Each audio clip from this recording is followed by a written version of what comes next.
And then the last 2 weeks, I'm going to be speaking specifically about how to approach Proverbs that are often problematic. There are some statements in Proverbs that we really wonder about, if it's relevant, if it's accurate, it's applicable. And if you're in Proverbs, I would really encourage you to, if you have a particular proverb that you would like commented on, that you've wondered about, that's been troubling to you, write it down on a note card or a piece of paper. Give it to me next week. And I will see about incorporating that into our last 2 messages coming up in August. And that way we can kind of be interacting and I can sort of scratch where you're itching, so to speak. Okay? Because Proverbs, while it is extremely helpful in many regards, also sometimes is problematic in terms of what it's getting at and how we are to take it. And so I'm kind of moving toward that. And what I want to do is put the book into a framework that will help you glean out of this very important book what you can and get the most out of it. Now I've given you a handout which pretty much has the outline of what we're going to look at today, and we're going to look basically at the first 7 verses or so in some detail and see what it is that this book is all about. Success. Success is a given in human living. We're all concerned with success. There is not one individual who is conscious of being individual. So that may take us down at least to post-infants, okay?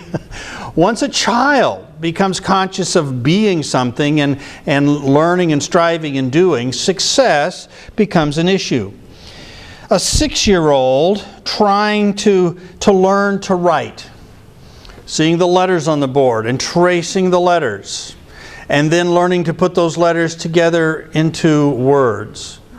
They are on a success quest. They are wanting to learn how to write, and then to read, and then to express yourself. Already at a very young age, success is an issue. A college student pursuing a degree, and after that degree, a career. They are trying to succeed at that particular pursuit. The Olympics are coming up. There are going to be hundreds of athletes seeking to become the most successful at their particular event, to be marked as the best in the world in whatever it is they're competing in. That's a success quest, a success orientation. So we know all about success. We know all about striving to accomplish something. And when we accomplish that thing, we say we have succeeded. And yet, there are different ways to measure success. There are different standards of success. There are different definitions of success. So while it's obvious that all people can and do succeed, it's just as obvious that there are often questionable measures of success. There are often questionable pursuits that people have succeeded at, but those things that people succeed at are not all equally worthy. And success can be overturned. Success can be reversed. And we're familiar with that as well. Think of a professional golfer who recently has made a tremendous back turn in former success. You might think of a venerated football coach whose reputation now is one not of success, but of ignominy, of failure in a very remarkable way. Of a state governor who was rising in the political realm and now is in prison. Success has a way of being turned, of being redefined, of being reevaluated. Well, the book of Proverbs is about success. It's about how to live life successfully in this realm that God has placed us in. This realm of our being on earth, our existence on earth in relationship to other people. And so we do well to think about what it is that this book says about success. Now, the book of Proverbs that we find here, and you will see I've laid it out for you, the first 7 verses, and I've sort of divided it up. I've divided it up, and the way Proverbs reads, of course, the first verse identifies it as the book of Proverbs of Solomon, the king of Israel, and so forth. And then it says, to know wisdom and instruction, to perceive the words of understanding, to receive the instruction of wisdom, justice, judgment, and equity, to give prudence to the simple, to the young man knowledge and discretion. A wise man will hear and increase learning, and a man of understanding will attain wise counsel. To understand a proverb and an enigma, the words of the wise and their riddles. The fear of the Lord is the beginning of knowledge, but fools despise wisdom and instruction.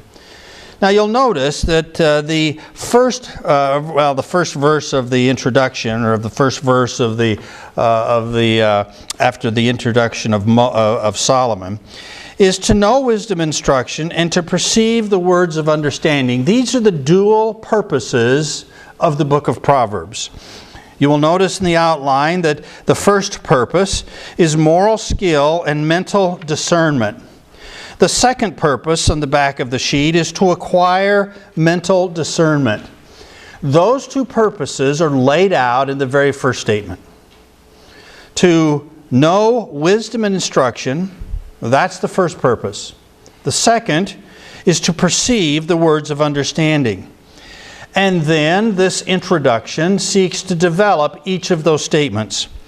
Verses 3 and 4 develop the goal, the purpose, to know wisdom and instruction. And then verse 6 develops the statement to perceive the words of understanding. That is, to understand a proverb and an enigma, the words of the wise and their riddles. Verse 5 is sort of a parenthetical statement. I will come back to this in a later message.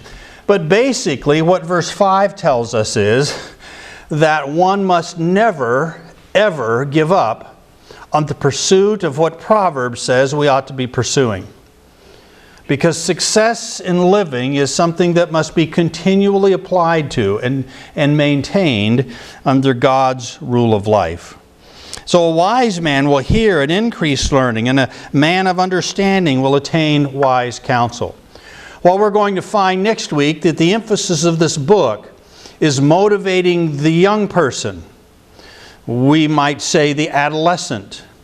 Proverbs uses a word which has to do with naive. It's sometimes translated the simple one. The person who is ready to go any direction that the winds blow. To motivate them to choose, to pursue the pathway of wisdom. And that is a pathway that should never, ever be stepped off of.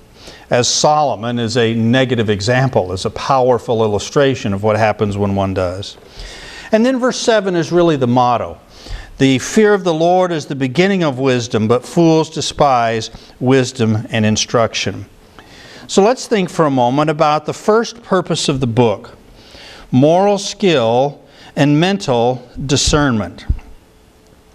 What verse 2, the first part of verse 2, and verses 3 and 4 are instructing is that we are to learn to live life skillfully, not according to man's standards, not according to some temporal goals, not according to some social goals, but according to God's design of life. And so it is a moral living that is being talked about. The action is to know by experience. One of the difficulties that we have in reading this particular book in English translation is that we have so many words that can translate things like wisdom and knowledge and learning and so forth. And these words are used in very particular ways in the book of Proverbs, and I want to try to give you sort of a basis for that and foundation for that in these important words that we find in this introductory part. But the action is to know, to come to really have a hold of something, not just to become aware of something intellectually. This book is not about wisdom from the standpoint of what people often think of wisdom as being, as smarts, as intelligence. It is a kind of intelligence, but it is more the kind of intelligence that has been developed by a man by the name of Goldman, who a couple of decades ago wrote a book on the idea of emotional intelligence as opposed to intellectual intelligence. You know, the IQ tests that have been around for years and years and years, which basically measure people's ability to have facts in their heads. But he's come up with an idea about emotional intelligence, and that's more what this book is getting at. But it is to know by experience. It's to make it a part of our lives. Now, a key word to the book is wisdom. The Hebrew word chokmah, and we find this throughout the book and over in the book. In Proverbs, this has to do with skillful living. One of the things that you would be seeing on this overhead if it was coming up is that this word is used in a variety of interesting contexts. For instance, in Exodus 31, the Hebrew word chokmah, which is translated wisdom in Proverbs most generally, is the word that is used of the skill of the craftsmen who were involved in building the tabernacle. Now, that wasn't just carpenters. It was those who wove tapestries. It was those who worked in gold, who worked in silver, who made all of the things that we find in Exodus that went into the construction of this portable tent worship shrine that God instructed the nation to make. Now, I don't know if any of you are jewelers or any of you have ever worked in gold, but those aren't skills that people are born with. Those are skills that people develop, aren't they? Just as all those kinds of craft skills or building skills would be. Psalm 107 verse 27 uses this word to describe and actually it's the word wits. You've heard the term, you have your wits about you. Well, it's used of the wits of seasoned mariners, that is, sailors on the ocean, who have developed the ability, the skill to sail their craft, but also to know where they're going. I don't know about you, but if somebody were to take me to the ocean and say, here's a boat, go for a sail, see you in a few months, I wouldn't want to do that. First of all, I'd probably have the boat upside down before we got away from shore. And if I didn't get it upside down before I got out of sight of shore, pretty soon I'd be lost because I would know where I was going. This word describes the skill of these ancient mariners who knew how to ply the seas in their boats. The word is used in 1 Kings of administrative abilities of government officials. It's used of the abilities of a general to conduct warfare. And you can think of some of the great generals in history and in the history of the United States who stood out in terms of the ability to conduct their troops because they understood warfare, they understood what it was about, they understood how to marshal their troops. And this word is used of that very practical skill. In 2 Samuel 20, it is used of the wise advice of counselors to their kings, to those who would be listening to them. So you can see that this is a very practical word. This is the word that we would use if we were talking about some of the skills that you have. It's used of musical skill.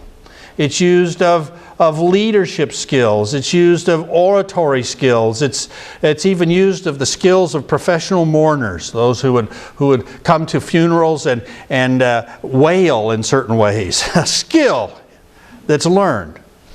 And so you can see that this has a very, very practical sense to it. This word chokmah. And the book of Proverbs says that the goal of the book is to know chokmah, to know a certain kind of a skill. What this skill happens to be, though, is it is skillful living. It is the ability to make wise choices, and to live skillfully according to the moral standards of the covenant, the community of Israel, as of course revealed by God. He is the one who has designed human beings. He is the one who has put us together in companies of societies, of families. He is the one who can instruct us how to live in the human race, how to live in the clan, how to live in the family, how to live in the community. And so it is a skill that has to do with that.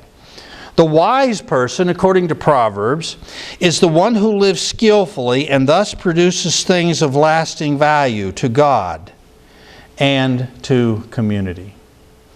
And so it's talking about living life skillfully. Now, as you think about all the people you know, I'm sure that you could come up with a list of two kinds of people. Those who live life skillfully, they order their affairs, they proceed in life, they don't have a lot of troubles that are brought upon them by their own bad decisions. And then there's another list of people.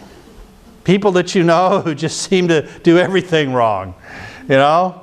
They just can't keep anything right, and they make missteps, and it creates all kinds of problems and all kinds of confusion wherever they are.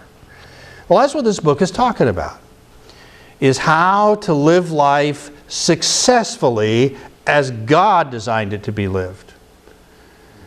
Not in worship. This is not a book that has to do with our worship and relationship to God. This is the book that has to do with Monday morning and Thursday afternoons, as a friend of mine used to say. It's just how we conduct ourselves in those everyday affairs of life, those everyday situations that we find ourselves in, that have to do with us, our response to situations, and particularly in our relationships in those situations. Well, how does this happen? Well, it requires a training process because we are born with the opposite inclinations of Chokhmah. We are born with the inclination to do stupid things, to say stupid things, to make bad decisions. And all you got to do to prove that is look at your 14-year-old. Son, daughter, grandson, granddaughter. I mean, that's adolescence personified, isn't it? You just kind of, whatever comes along you do, and then find out what's going to happen. And that's the way all people are until they learn to think ahead. And that's where the book is taking us. And so we find this next word, a very interesting word, to know wisdom and instruction. The Hebrew word is musar. It's a word that has to do with training of by way of correction. In fact, you will often find it translated correction, sometimes discipline. And it's a word that has kind of the full range of meaning when it comes to the idea of discipline, correction, or instruction. It's not just instruction in terms of here are some steps to do something. It's instruction when something is going wrong. It's when somebody seen, a young person, a child, is seen to be doing something that is going to be harmful, something that is going to be destructive, something that's going to lead to a bad habit, lead to a bad perspective. And we know, we can see that down the road, if they aren't corrected in this particular thing, that it is going to cause them problems. It will not result in success, but it will result in harm in some way. And this word has the idea of evaluating, of rebuking, of correcting, sometimes of disciplining or punishing if that's appropriate, putting on the right path, putting in the right direction, giving alternatives in terms of behavior that ultimately is going to be negative and unprofitable. And so that's what this word means. I often illustrate it with my classes. A story about moose, the animal moose, and this sounds exactly like that, musar. And lived in Canada for 15 years, up where there really are moose, and moose are really incredibly interesting animals. powerful animals, ornery animals. A friend of mine who sort of is a mountain man, was raised in the mountains, said he'd much rather run into a grizzly bear on a path than a moose. He says grizzly bears just won't eat you. They'll usually just look at you and turn around and wander off. Grizzly bears usually attack people when they're startled. They're not out looking for people to eat. He says moose, on the other hand, are the kind of an animal who will see you, run you till you climb a tree, and stand there for 3 days just out of spite. I don't know if you've ever seen pictures of trains that go through the mountains, old trains that used to have cattle catchers on the front. You know what a cattle catcher is? You know why that's there? Well, because if the cow is on the track, they want to scoop the cow off the track instead of it going under the wheels of the engine and derailing the train. Well, they would run those on trains through the mountains, not because there's a lot of cattle up there, but there are moose. And a moose is a kind of an animal who would see a train coming down the track and saying, "This is my track," and take the train on. And so what are moose in need of? Correction. So moose are in need of correction, and that's how you can remember the Hebrew word here. Okay? Correction is a critical part of learning to live life skillfully. And that actually is what the whole first 9 chapters are about. It's a series of lectures of a father to a son in terms of the terminology, but it's anybody who has wisdom. It's any parent to sons, daughters, to children. To those who are in need of the instruction, it's a motivation to follow the path of wisdom rather than the path of foolishness. And it's laying forth the outcomes, the problems, the penalties, the benefits. And so the whole 9 chapters are listen to correction, listen to instruction, listen to those who know. And I will get into that in some detail next week. So it's the training of the moral nature that involves the correcting of the waywardness of folly, the development of character. It is both externally applied and self-directed. It needs to be externally applied to children. Children don't naturally correct themselves, do they? They need our evaluation. They need our rebuke. They need our discipline so that they will be on the right track rather than the wrong track. The goal from God's standpoint, and this is what Proverbs is designed to do, is that as that young person makes the decision to listen to the instruction of wisdom, they will then police their own lives. They will evaluate their own lives by what the book of Proverbs teaches, and they will become successful. So what we have in Proverbs is a way of thinking. A way of thinking that is contrary to our natural inclinations. That becomes a way of living. We assume things are true just because we think they're true. We assume things that come into our minds are the way things really are. And we all know that we don't always know just naturally. In fact, we very seldom know anything just naturally. God has to teach us. And this book is the preeminent book in the Bible that helps us learn what skillful living from His standpoint is really about, what it really has to do with. Now this is developed in verses 3 and 4 to know wisdom instruction. First of all, it says to receive, and that word means to accept with approval or favor, to take, to treasure, to store up. Young people, people who don't naturally want to be wise and who aren't naturally wise, nonetheless treasure certain things, value certain things. And the book is designed to motivate this person who is ready to enter adult life, ready to take up a life where they are responsible primarily for themselves, to motivate them to see that wisdom is a treasure. That the skill of living life successfully, as God defines it, is something really to be valued. And it's a decision that has to be made up front.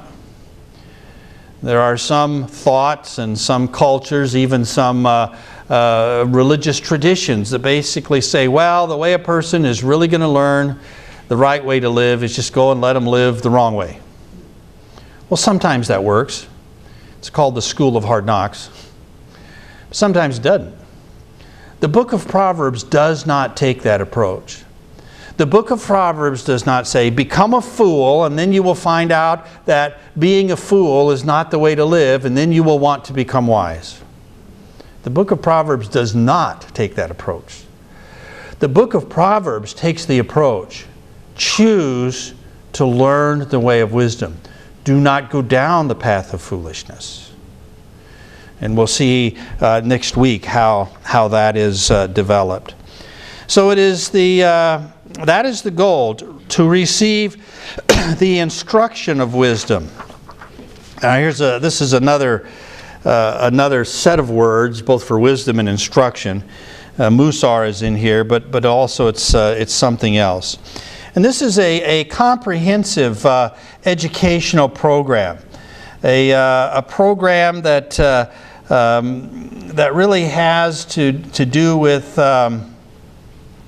this whole idea of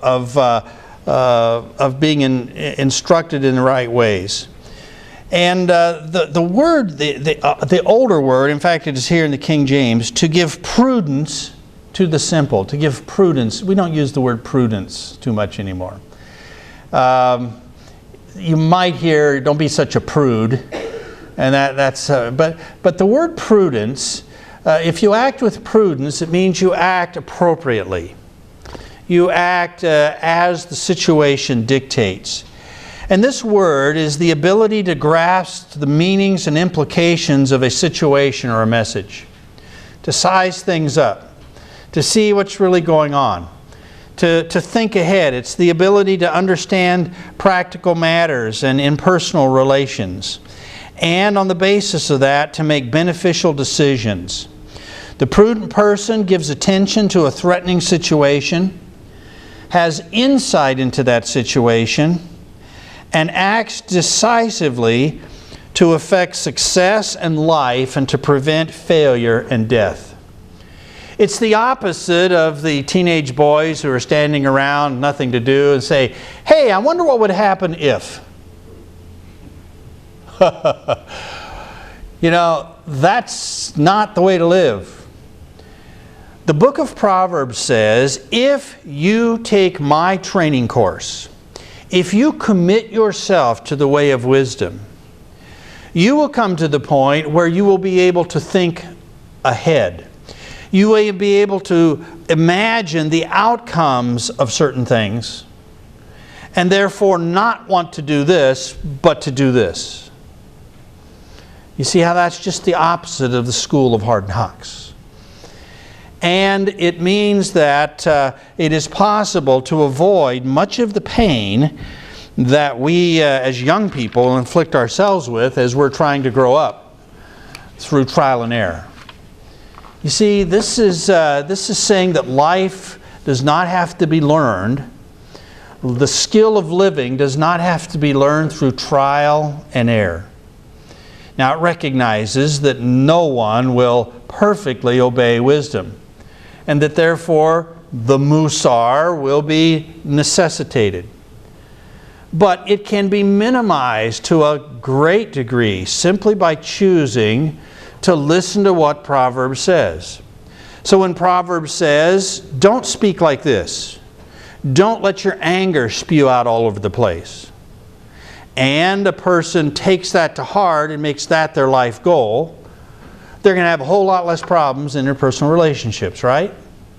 Right.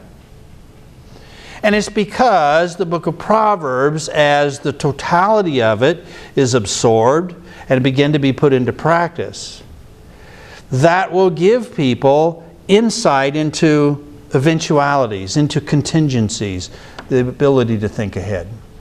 You know, some people can just kind of do it naturally. Other people just don't get it. Was it last year they were working on Interstate 90 between here and Rockford, and they had the right not the driving lane, but the other lane closed, and so they moved everything over. And they, so you come down off of an on-ramp, and there was no acceleration lane. You right into the driving lane. And so they whoever was putting up signs said, okay, we don't want trucks driving in the right-hand lane because that's going to be a problem with coming on. So we'll have trucks drive in the left-hand lane. Did any of you notice that they forgot to take down the signs that said, slower traffic, keep right? Now think about this for a minute. First time I came through here, I said, wait a minute, slower traffic, keep right, trucks use left lane. Trucks are usually the slower traffic. In fact, I think in Illinois, it's even by law that's slower, right? So slower traffic, go in the left lane, and the sign says, slower traffic, keep right. Now, the next time I came down, somebody had taken down or covered up the slower traffic, keep right, which is what you have in normal driving conditions. Somebody didn't see the potential problem of having those two conflicting signs up for weeks or months. I don't know how long it took. Have you noticed that? What the book of Proverbs promises is if we take the training of wisdom to heart, we will be able more and more to foresee the kinds of problems that come up in the conducting of life, in community, in relationship, and avoid the difficulties, avoid some if not a great deal of the problems that's caused. And so the prudent person sees this. Now, this is evidenced by verse 3, to receive the instruction of wisdom, justice, judgment, and equity. These words are what tell us that at the heart of living of life is not financial success. It's not personal development success. It's not winning the most contests. The most important thing in the living of life is how we treat others. All of these words have to do with people receiving what God wants them to have. Righteousness is conformity to a standard. Justice is restoring an order that has been disturbed. Equity or fairness, actually it's a motion, it's a geometry concept of a straight line. A conduct that does not go astray or out of bounds of the morally fixed order. You see, the world's view of success is really pretty self-centered, isn't it, usually? I get to the top, climb the ladder, whatever happens along the way, well, that's not important. It's me. Me becoming what I want to become. And if need be, I'll step on people along the way to get there. God's view of successful living is just the opposite. It is a life aligned around His values and His purposes and His standards for how people are treated. And I think it's very interesting that right here those three little words are dropped in to show that this is ultimately how this kind of a wisdom is going to be seen and what this kind of wisdom will result in when it impacts other people. To give prudence to the simple, to the young man knowledge and discretion. Uses a different word here for shrewdness than the word that was translated prudence, but it still has the idea to think ahead, to foresee possible problems, and to act to avoid them. A friend of ours in Canada, they bought a big RV once. They decided they were homeschooling. They decided to take a 3-month trip and carry on their homeschooling and travel across Canada and come down to the United States. So they were at this big RV, but they didn't live on property where you had a place to park RVs. So they kind of parked it on the side of their driveway. It was a front entrance garage with a double driveway. So they had 2 cars that went in the garage, and then they had this RV kind of there partly behind one of the cars. And Julie, the mother, the wife, minivan, kids, taking kids stuff, she says, I can just foresee myself coming out someday and backing into that RV. So she acted to avoid that. She took her car to the mechanic one day, and there was a note taped on the steering wheel. He said, "Ma'am, can I ask you what that note's all about?" It said, "Watch out for RV behind." He was trying to imagine the situation. Watch out for RV behind. You know, most of us don't drive around looking for RVs coming up in the rearview mirror. What is this about? She says, "Oh, well, our RV sits, right behind me when I come out of the garage, and I put that there so that I wouldn't forget it was there someday and back into it when I was coming out of the garage." You see, she thought ahead as to what might happen, and she took an action to avoid that negative consequence. And that's what this word here indicates. And so we can see that this is a very practical concept. And the book of Proverbs is telling us how to live life skillfully from God's standpoint. And so this prudence manifests itself by acting with righteousness and justice and equity. And we then have this moral skillfulness. And notice it says to give prudence to the simple. There is a teaching aspect. There is a responsibility on the older, and we will get into that next week. Let me comment on the second purpose, and that purpose is discernment. Discernment. To perceive the words of understanding. And then verse 6 develops this. To understand a proverb and an enigma, the words of the wise and their riddles. One of the words that's used here for proverb, and the Greek word, and one of these words actually becomes the word that is used in the Gospels when it says Jesus began to teach in parables. Have you ever read parables? They can be a challenge to interpret, can't they? The disciples understood that challenge. And in fact, after Jesus began to teach in parables, He teaches the parable of soils, they come to Him privately and says, "Will you tell us what this means?" These are smart guys. They knew the Old Testament. They'd been with Jesus.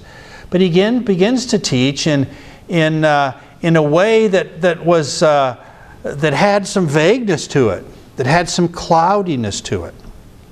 Well, I find it very interesting that this book promises that if a person pursues the wisdom that is found here, the skillful application of God's values and directives and principles that we find in this book to the living of life, in community, in the church, in family, that you will become better able to unravel ideas, to understand ideas. That's what it says.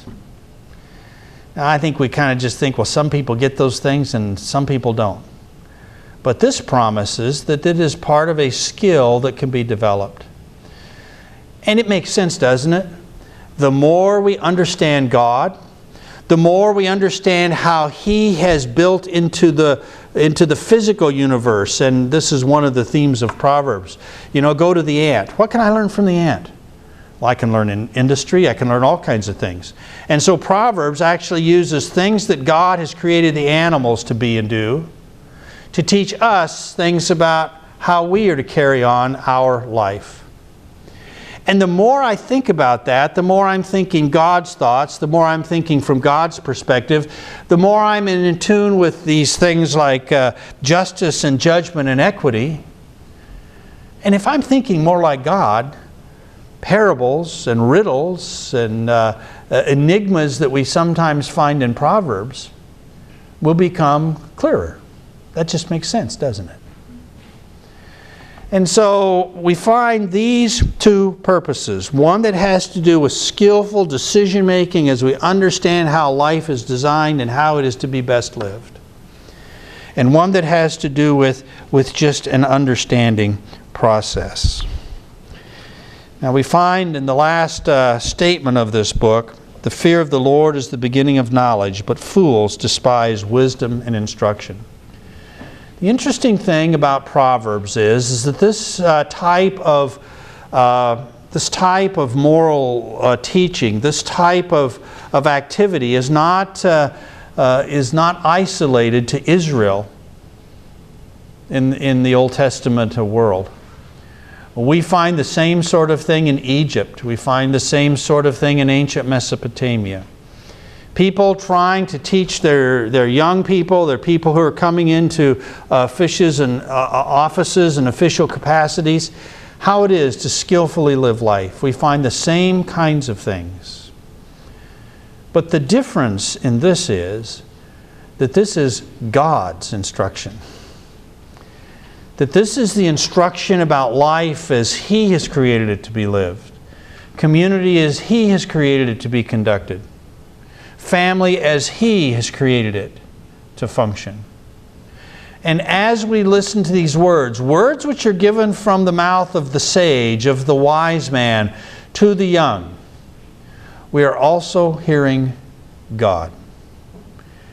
And therefore, the absolute prerequisite to benefiting from the book of Proverbs is faith in God.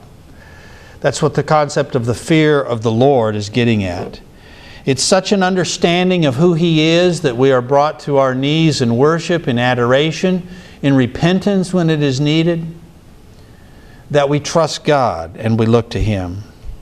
It's the statement of a faith perspective. And so while we are related immediately to God through the death of Christ and the reception of eternal life that He gives us when we believe that He is the one and the only one who offers us that eternal security, we then become qualified to really learn to live life. But fools despise wisdom and instruction. Two roads, two paths. And we begin to look at those two paths next week and see how those become the matrix and the only two possibilities of how a person is to conduct life. As I'd said earlier, this man by the name of Daniel Goleman got to thinking about some of the problems with intelligence tests in terms of being the only standard by which to measure people and measure their ability to be productive in society. And therefore he came up with the emotional intelligence, which he says reflects how well we handle ourselves and our relationships in 4 domains. Self-awareness, knowing what we're feeling and why we're feeling it and so forth. Self-management, which is handling our emotions in effective ways, and that's a great deal of what Proverbs is about. The third is empathy, and the fourth is putting that all together in skilled relationship. Great ideas, great concept. Very old approach to life. Because that's what the book of Proverbs is all about. Intelligence, the ability to learn math and do nuclear physics, that's pretty much a given. And not all people can attain and have that same kind of intelligence. But we can all become wise. We can all become wise. Because it is the spiritual life skills that God has given to us. And the book of Proverbs is that which in these little aphoristic statements that sometimes puzzle us are the building blocks of skillful living. Father, we do thank You for this book. We thank You for those who gave their lives to thinking about how life is to be lived under Your guidance. And Father, I confess that I too often neglect this book of Proverbs, and yet it is a book that is just full of that which I need in order to skillfully navigate the various situations of life that I find myself in, both in my internal thinking and in my activities and words with others. I pray that You will help us to understand and be moved by this book and by what it presents. And I pray, Father, that You would allow us to see that as Your children and You as our Father, this is what you desperately want for each one of us. To become wise, to be skilled in living life, because that is the best for us, it is the best for those around us, and it honors you in a way that is so readily seen and so needed to be seen in this world of the human definitions of success that so miss the mark. Thank you for this book, and I pray that you would encourage us in it. In Jesus' name, amen.